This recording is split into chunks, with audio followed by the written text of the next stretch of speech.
Nossa, as meninas lá trabalham mais com separação magnética. E você conseguiu alguma coisa mais? Então, eu não achei esse lado ainda, mas eu tenho uma entrevista numa empresa que ela usa separação. E aí, para preparar melhor para a entrevista, não sei se vocês podem me ajudar, explicar alguma coisa sobre isso. Eu entendo um pouquinho lá no processo de ciclone. Você quer que eu fale algo? Então, os ciclones são equipamentos com estrutura simples, porém eles têm uma fluidodinâmica complexa. Os ciclones não têm peças desmontáveis e os equipamentos são utilizados para a separação de partículas, gases, e as partículas que entram no ciclone têm diâmetro superior a 5 micrômetros. Normalmente, os ciclones possuem uma entrada de alimentação, uma saída de fundo e uma saída de topo. Nos ciclones, o gás com partículas entra tangencialmente à câmara e, devido ao formato do aparelho, gera um campo centrífugo. Isso faz com que as partículas tenham um movimento helicoidal rente à parede da câmara. Esse movimento dos gases sólidos gera no fundo da câmara uma região de baixa pressão no interior do ciclone. Essa região de baixa pressão é conhecida como região de vórtice. Esse fenômeno é fundamental para o funcionamento dos ciclones, pois este fornece as condições necessárias para o fluxo ascendente de gás. É na região de vórtice que acontece a separação do gás sólido, onde as partículas descendem para um coletor e o gás emerge pelo centro do ciclone através da região de baixa pressão. A maior desvantagem desse processo é que as partículas menores que 5 micra normalmente ascendem junto com o gás, ou seja, elas não são coletadas. Para evitar que isso aconteça, adiciona-se uma corrente de reciclo para aumentar a eficiência do processo de separação. Em contrapartida, uma das vantagens do aparelho é a ausência de peças móveis, o que possibilita o uso de altas temperaturas e altas pressões dentro da câmara, sendo condições determinadas pelo material utilizado na sua construção. Os ciclones são caracterizados pelas suas configurações, e as mais conhecidas são o Leipold, o Starman e o Nigas 11. Essas configurações variam de acordo com o dimensionamento do ciclone. Os ciclones podem ser comparados à câmara de sedimentação, na qual o campo gravitacional é substituído por um campo centrífugo de 5 a 2.500 G. Eles têm a estrutura física deles igual ou muito similar à dos ciclones, e o equipamento é feito a separação de líquidos ou líquidos sólidos. O princípio de separação é o mesmo dos ciclones, que é o campo centrífugo. Nos hidrociclones, como existe uma diferença de densidade entre os líquidos ou líquido-partícula, ocorre o processo similar ao do ciclone, no hidrociclone, onde o mais denso se acumula no fundo e é coletado, e o líquido menos denso ascende pelo centro do ciclone, até pela região de vórtice. Algumas vezes, os hidrociclones apresentam uma tubulação interna para o direcionamento desse fluido que ascende. Assim como nos ciclones, os hidrociclones também não apresentam partes móveis, o que beneficia trabalhar em altas temperaturas ou pressões. E em relação à classificação, ela é de acordo com a forma geométrica do hidrociclone. A diferença básica entre os dois, a principal diferença, é que no hidrociclone o fluido de arraste é um líquido. Já no ciclone, o fluido de arraste é um gás. A gente tem como exemplo que hidrociclones são usados em indústrias de mineração e indústrias onde você tem a necessidade de separar os metais de uma corrente líquida. Já os ciclones eles são amplamente utilizados em indústrias alimentícias e farmacêuticas. Então, ficou claro agora o que acontece quando muda o fluido, né? Sim, cara, basicamente a mesma coisa, mas mudando o fluido. O comportamento dentro do aparelho é o mesmo. Juliano, você sabe algum outro tipo de separação para a gente ajudar? Na empresa que eu estou pesquisando aqui, que ela usa mais a parte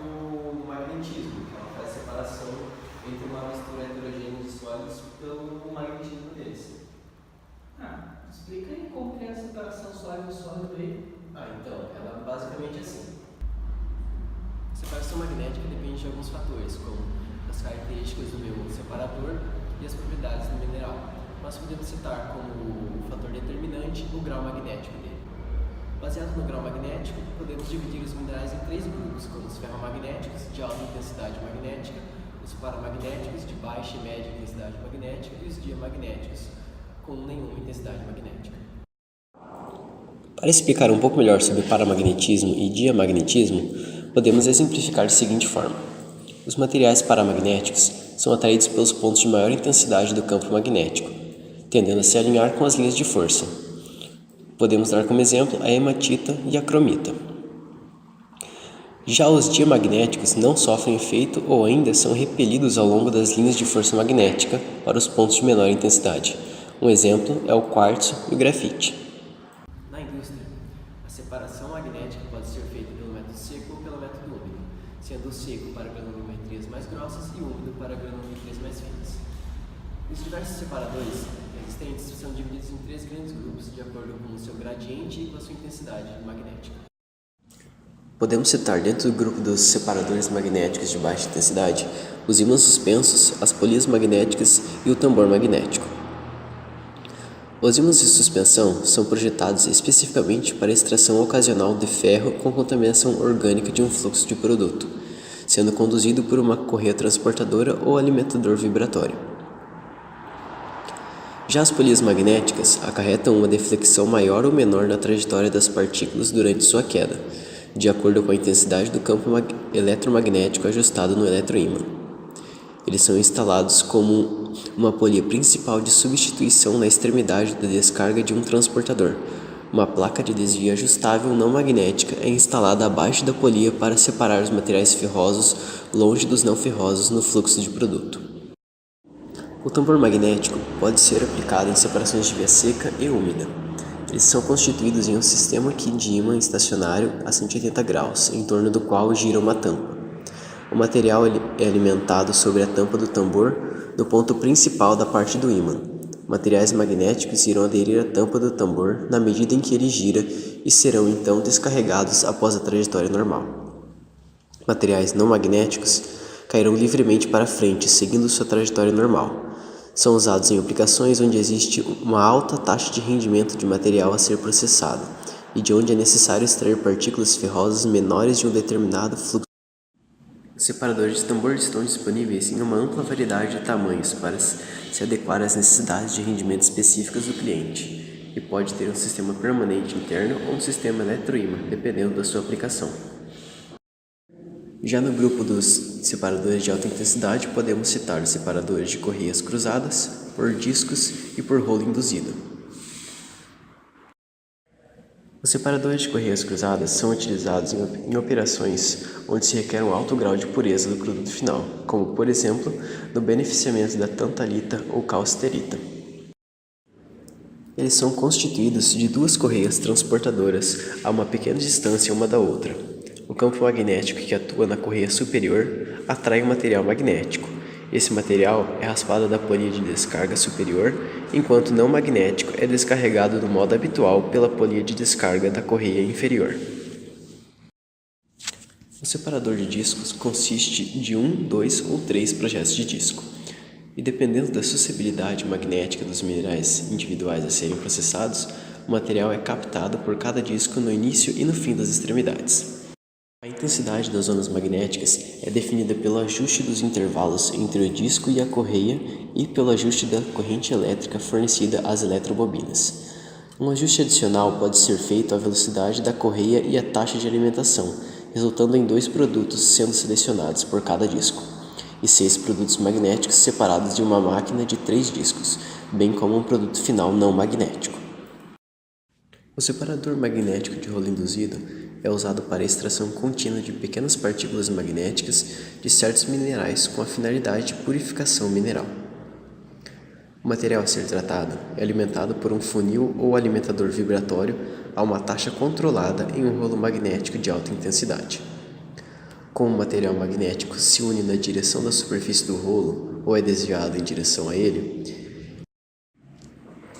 esse material é descarregado para fora dessa superfície em um ponto de intensidade magnética menor, auxiliado por uma escova, enquanto o material não magnético é descartado da superfície do rolo em uma trajetória normal. Como separadores de alto gradiente, podemos citar os rolos de terras raras e os de gradiente aberto.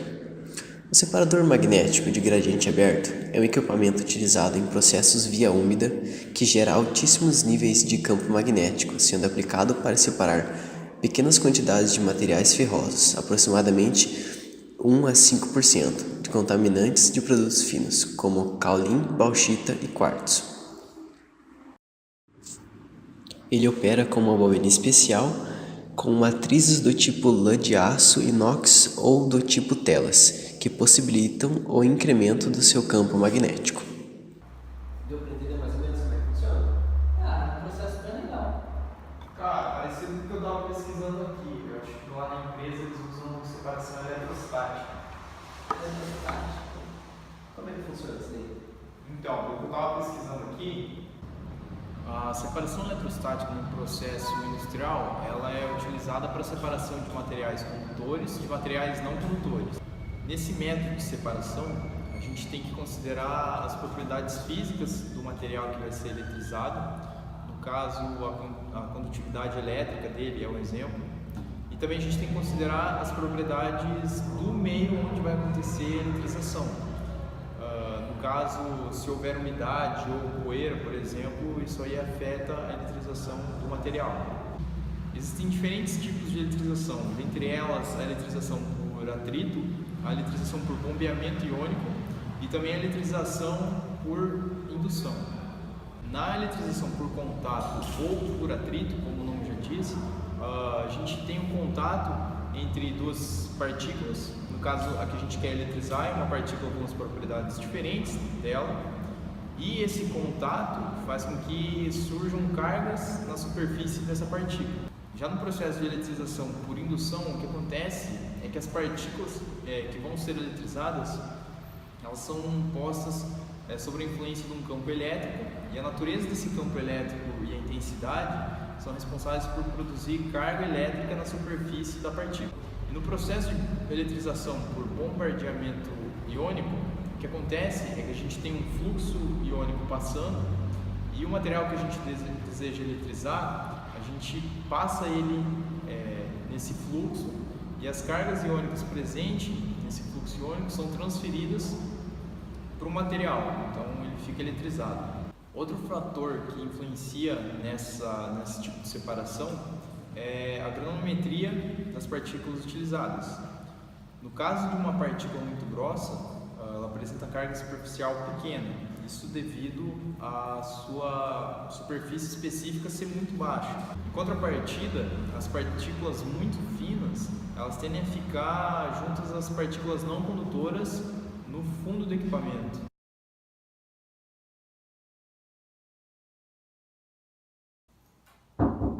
Entra aí. E aí, Thiago, beleza? E aí, como é que vocês estão, cara? Ah, tô tranquilo. Ô, você pegou o material da prova de simulação? Cara, ainda não peguei. Lembra daquela entrevista que eu tinha que fazer, cara? Nossa, lembro. Fiquei na correria daqui, eu acabei não indo pegar o material. Mas como foi a entrevista? Cara, lembra que a gente fez aquela visita? Ah, lembro que a gente foi lá ver o ciclone lá na Cargill? Isso.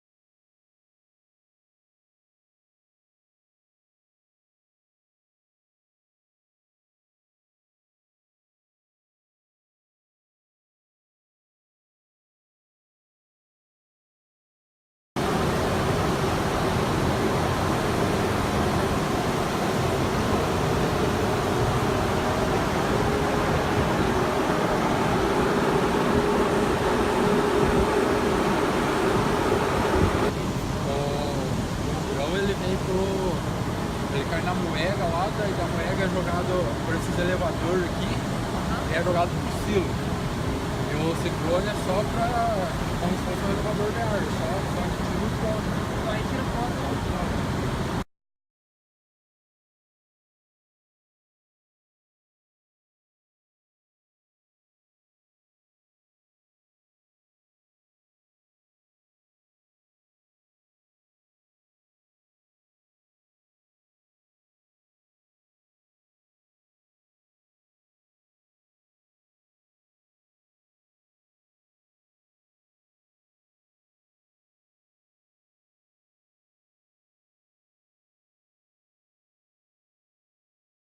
Então, caiu alguma coisa de ciclone lá na entrevista? Cara, você acredita que caiu, cara? Me ajudou muito aquilo que vocês me ensinaram lá. Que massa. Que massa, então acho que a vaga é sua, né? Deu certo, cara, tomara.